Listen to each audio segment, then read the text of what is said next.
Hi everyone, welcome to the Most Useful channel where we give you information about all sorts of things, but it's always most useful. Today I'm going to look at building a static website from WordPress using Eleventy. There is various ways of doing it already based around the REST API, but they are quite basic. I wanted to use GraphQL for whatever reason, and there didn't seem to be anything available already, so I've written a bit of a system to do it. It's worth remembering though that I haven't done any development work for years, and this is my first Node.js project. It's also my first Eleventy project, and I'm not a great HTML guru either.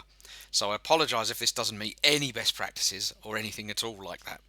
It works, I wrote it for me, and then I thought maybe other people might want something like it too. So here it is. It's available on GitHub, so if you do want to make changes and make it more best practices, you certainly can. But let's get on with it. Introducing the static site generator using Eleventy from WordPress GraphQL. So the first thing we're going to need to do is install the plugin for WordPress so that we can get hold of the GraphQL data. WordPress doesn't provide us with GraphQL out of the box. It uses the REST API. I probably don't need to tell you a great deal about that, but I wanted to use GraphQL, so I picked up the WPGraphQL plugin, which has actually been developed for Gatsby use. I've tried playing around with Gatsby and didn't actually get on with it, but that's my lack of knowledge, not Gatsby. I found Eleventy a lot more simple. Once we have installed the GraphQL plugin, I've also added a little bit to the GraphQL because I wanted the comments to appear with their avatars from Gravatar, the Gravatar service, and that's not exposed in WP GraphQL at the moment, although that may change in the future. So I've just written this small WordPress plugin which you'll need to install. Download it here from GitHub. Make sure you grab the zip file, not the tar.gz, because if you grab the zip file you can upload it straight away into your WordPress. It's obviously downloaded here in Firefox, and we can see it's in my downloads folder. I'm using KDE Neon, by the way. You can do this in Windows subsystem for Linux if you want to develop that way. You don't need to be using Linux. I just prefer to. So we upload our Gravatar into GraphQL plugin, and there's nothing to configure. It just presents the GraphQL, or presents the fields into GraphQL. Have a look in the GraphQL IDE just to make sure that it's actually doing it. I've pre-selected this, as you can see. It's author Gravatar URL, and obviously the content is the comment content. As we can see here, it's picked up the Gravatar information. The reason I do this is because you can't get the Gravatar URL out, and you can't get the email address of the user out if you don't, if you're not logged in. And I saw no reason to be logged in because it's public information anyway. Once we've done that, we need to grab the actual Eleventy WordPress GraphQL system that I've written, and we do that obviously by cloning or checking out the repository, depending on how we want to do it. I'm going to git clone it. You could fork it if you wanted to, and that's not a bad idea. As you can see here, I'm grabbing it, and then I'm going to fire up Visual Studio Code, which is my editor of choice. It's entirely up to you which one you use, but this is the one I like. I've included a README to give some basic information. It's probably not that great. You are going to know what you're going to need to know what you're doing a little bit with Eleventy and how Eleventy all hooks together, but I'm assuming if you're looking at this you probably already do. Reminder again that I'm absolutely not a developer these days. I used to be a Java programmer, but that was many years ago, at least 15. So I apologise if anything is not best practice these days. Here I'm just flicking around in the screens.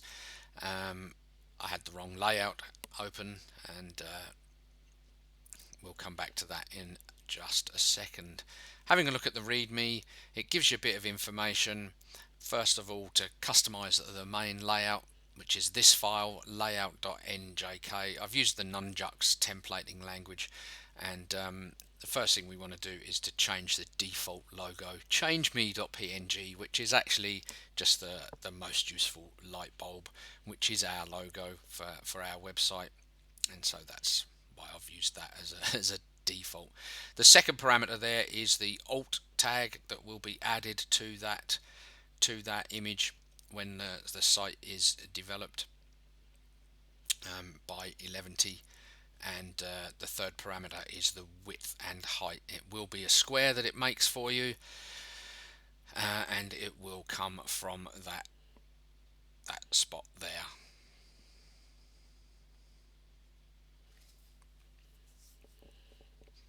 We can also change the default title for the actual web page, or for each web page, but you'll find in the other templates that that HTML title block is used to create the title. And here we're using the static. I beg your pardon. We're using the site, or changing the site title, which you'll see in a moment. That's basically the same as the WordPress site title and the WordPress site tagline. Let's have a little look at what I've got on Most Useful already, so that we can match it up, because the end goal of this is to recreate the WordPress look and feel, but with a static site. So you can see I had https://www.mostuseful.com as the site tagline. In fact, I think on Most Useful that is actually all just a graphic image, but with this system I've changed it so that it's a much smaller logo and some text. We also then need to scroll down. We could check the menus here. I haven't fetched the menus out of WordPress as of yet, but I might do. On one of my other websites I have a Facebook button here. I don't want that on Most Useful, so I'm commenting it out. And obviously you can use it or not use it as you see fit. This is a little bit in the footer, the menus that I was hovering over there, and obviously the copyright. Make sure you change that to be your own copyright.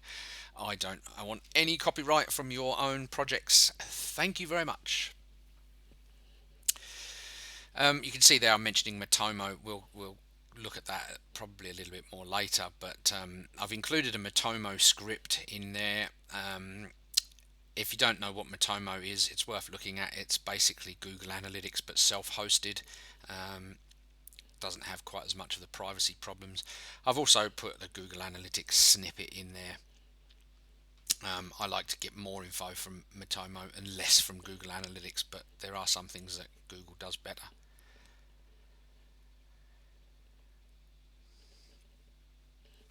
You can turn those all off in config.json. I've included a demo version, which you should then copy and paste, which is what I'm doing here, and rename it to config.json from democonfig.json. I do that so that the config isn't stored in source control. This image source, this is when the images are rewritten. We don't want to rewrite every image that you might have in your web page. We only want to rewrite the ones that are hosted in your WordPress media library. So any external images won't be changed. They will remain as external images. GraphQL URL speaks for itself. In this case, it's obviously your GraphQL endpoint. Make sure if you're on HTTPS you put the S in. I fall over that a few times. URL rewriter URLs. It's kind of a strange word now that I get to think about it. Obviously, internal links within your site in WordPress, when you add them, they are hard-coded to the full URL, whereas when we're using static we just take off the front part. You'll see that a bit later on as well. Use cache, use Matomo. They're all fairly straightforward, and I've changed the ignore embedded images from true to false, because I do want to grab the embedded images. This is another little feature that I've done here. The auto inject code will look for, I use it for adding advert code with Ezoic. Basically, it looks for certain sets of tags which you specify in this configuration file, and if it finds that tag, and it's based on the Add Inserter plugin for WordPress. The idea is based on it. It's not as powerful as Add Inserter Pro, and it's harder to play with. But this is the config file for it. There's a bit of blurb in the readme.md that you could check. And just as for demo purposes, I'm looking for every header 2 tag, starting from the first one I find, repeating every one, and I'm placing the add code before the beginning part of that h2 tag. That's what that's meaning there. You can set up as many of those as you want. As you can see, some repeat, some don't, making it quite flexible. Right, now we've configured all that, let's install the relevant dependencies using npm. The package.json contains all of the dependencies that are needed, including Eleventy itself. So npm space I from the directory in which you cloned will install all of those. Depending on the speed of your internet, that can take a few seconds or a few minutes, depending. It's pretty quick here. Once we've done that, we can actually bring up the website, or try to bring up the new static website. I've created a few scripts inside the package JSON. npm run server will bring up the Eleventy server. Unfortunately, it's broken. Turns out I was having problems with the with Cloudflare when I was trying to record this, but I've left it in because it's actually quite an interesting error, in that Cloudflare just returns some HTML, not JSON notation. So the first time it failed. Here we're trying to fetch the categories and then the pages and then the posts from our WordPress site. I've sped this up quite considerably. It's now grabbing all the images from all of the different posts that we've got, and it's downloading them onto our computer. It's converting them using the Eleventy image plugin into AVIF, WebP and JPEG, and it's resizing as well to make everything much more responsive. It also grabs the Gravatar avatars from the comments, which is why we needed that other Gravatar author URL plugin earlier on. This is sped up a little bit as well. It does take a bit longer than this, but to stop you getting too bored and having to put up with the sound of my voice, I've sped it up. And now Eleventy is writing out all the using the templates, writing out all the different pages and their links. Once it's done that, we can open up localhost :8080 in a web browser, and we can then look at the results that have been grabbed from our WordPress site. And of course, if you're typing it in manually, don't forget the http : in the front, because Firefox doesn't know what you want to do, it just sees the colon.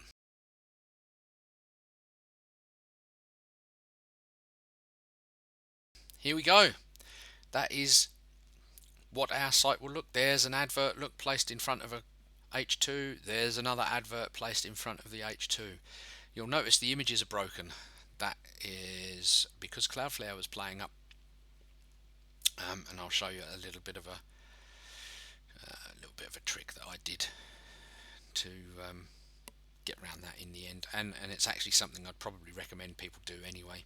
Initially I thought it was simply a case of it hadn't fetched all the images down properly for some reason. It turns out it was Cloudflare. This is sped up, and we got the JSON error again because Cloudflare is having a conniption. I actually took Cloudflare off, but it didn't it didn't help. So what I'm going to do here then is I'm actually going to create an alias that doesn't go through Cloudflare. In this case, wpadmin.mostuseful.com. Now I actually recommend you set this up anyway when you're so that obviously your static site becomes www.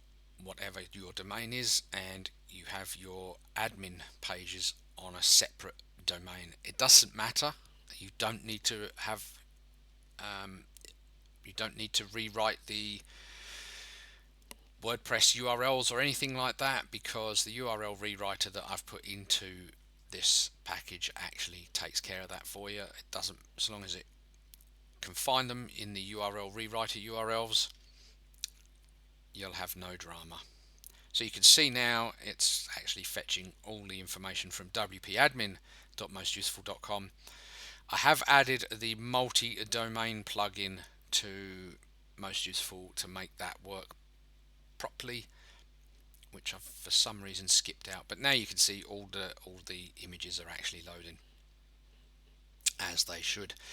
You'll notice there's adverts above because they're H2s. And if you don't want that, set a class of no inject on any H2s that you don't want to have adverts added to in your template files. And I've actually done this on one of my other sites. Here we're looking at a page that's been generated. It's about Digibyte. Highly recommend everybody looks at Digibyte, so that's why I've brought this page up. And I'll go through some of the things that that we can look at. One of the first things is the related posts. There's no way or no plugin that I can see that enables you to get related posts in Eleventy. So I actually use the Google in content ad for this from AdSense, and I've actually got an ad code that is set to before begin in our autoinject.json for a div hash related posts tag. I've not shown you that because it's on a different site. Here I'm going to show you that this works with Thirsty Affiliates links. You'll notice though that you still get the recommends prefix or get or whatever it is that you've set in Thirsty Affiliates. It means you need to uncloak all of your links, and you probably, if you're using Amazon such like this, if you've got multiple Amazon stores, you probably want to use their one link rather than Thirsty Affiliates geo tagging. This is to show you how it rewrites the URLs inside the code, and it's missed this one. You'll notice it starts with https://mostuseful.com. Why is that? It's missed it. It should just start with the slash to make it a relative link, and that way you can host it anywhere you like. Bunny CDN, you could host it mostuseful.bcdn.net, and it doesn't matter. Now here we are, we've missed the S. So the URL rewriter URLs was looking for http://mostuseful.com. It should have been looking for https://mostuseful.com. Can't blame the rewriter for that.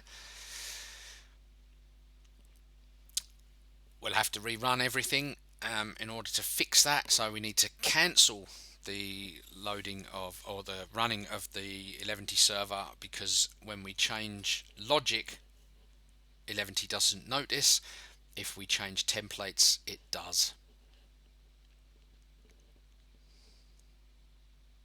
Here you can see me logging into the admin screens. I use DigiID on here, but for some reason after I changed it to wpadmin.mostuseful.com, it wouldn't let me log in, and that's something I just have to fix, but that's okay. This is actually going to show you the Thirsty Affiliates uncloaking procedure. Again, irrelevant if you're not using Thirsty Affiliates, but it's nice to know if you have affiliate pages that you can simply uncloak them.